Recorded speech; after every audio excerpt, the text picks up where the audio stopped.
और उसके बाद हमें सियो योल को दिखाया जाता है जो कहता है कि अब रामेन खाना कैसा रहेगा। तब बेक ई किचन में कुछ बॉयल कर रहा था।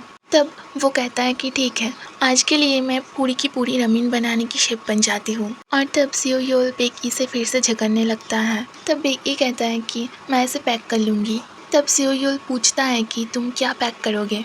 तब बेक ई उससे कहता है कि तुमने सुना नहीं, आज हम सब बीच में जाने वाले हैं। जिसे सुनने के बाद सियो योल बहुत ही ज़्यादा गुस्सा हो जाता है और कहता है कि मुझे सबसे आखिर में क्यों पता चला। तब बेक ई कहता है कि तुम बिना कारण से झगड़ते रहते हो इसीलिए। और ये कहते हुए उन दोनों के अंदर मामला कुछ ज़्यादा ही सीरियस हो जाता है। और तभी अचानक से सियो योल बेक ई को पकड़ लेता है और उसके साथ बहुत ही बुरे तरीके से बात करने लगता है। और तब बेक ई कुछ बॉयल कर रहा था जो कि अचानक से उसके हाथ से गिर जाता है और वो सियो योल के ऊपर गिरने ही वाला था, बट तभी बेक ई सियो योल को प्रोटेक्ट करता है और वो सब गर्म चीज़ें उसकी पीठ पर गिर जाती हैं।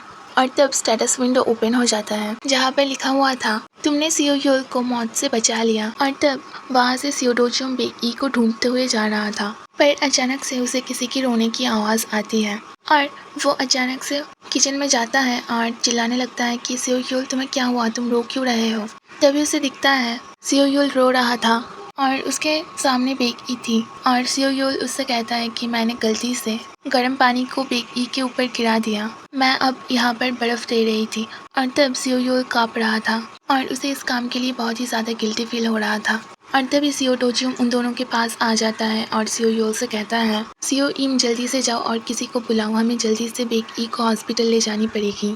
तब सियो इम वहाँ से उठ के रोते हुए जाने लगता है और तब हमारी बेक ई उसे रोने के लिए मना करती है और सियो योल वहाँ से भागने लगता है किसी को पुकारते हुए। और सियो डोजियोंग बेक ई को अपने गोद में लेते हुए कहता है कि हिलना मत और गुस्से से कहता है कि तुमने क्यों अकेले इतनी गर्मी को झेला। तब बेक ई कहता है कि ये सब हो गया और वैसे भी वो तुम्हारा भाई है। और मन ही मन सोचता है कि ये मैं नहीं था, मेरी बॉडी थी जो कि खुद ब खुद ये सब कर बैठी। और तब सियो डोजियोंग बहुत ही ज़्यादा सीरियस मूड में थी और वो अपना एक उंगली बेक ई के मुंह पे रख देता है और कहता है कि अगर तुम अपने होठों को ऐसे ही काटते रहोगे तो ये ज़ख्मी हो जाएंगे, इससे तो अच्छा तुम मेरी उंगलियों को काटो।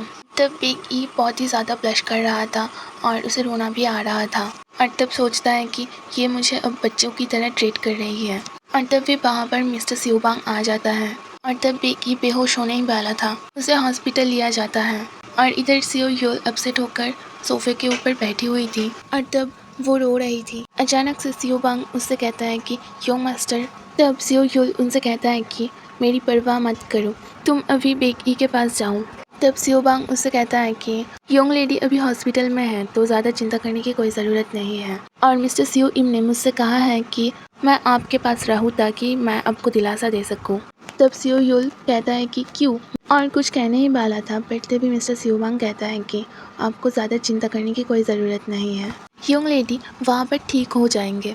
और तब सियो योल कहता है कि मैं बस उसके ऊपर अपना गुस्सा निकाल रहा था क्योंकि वो डैड के लिए मुझसे भी ज़्यादा इम्पोर्टेंट बन चुके हैं। और तब मिस्टर सियोबांग उसे दिलासा देता है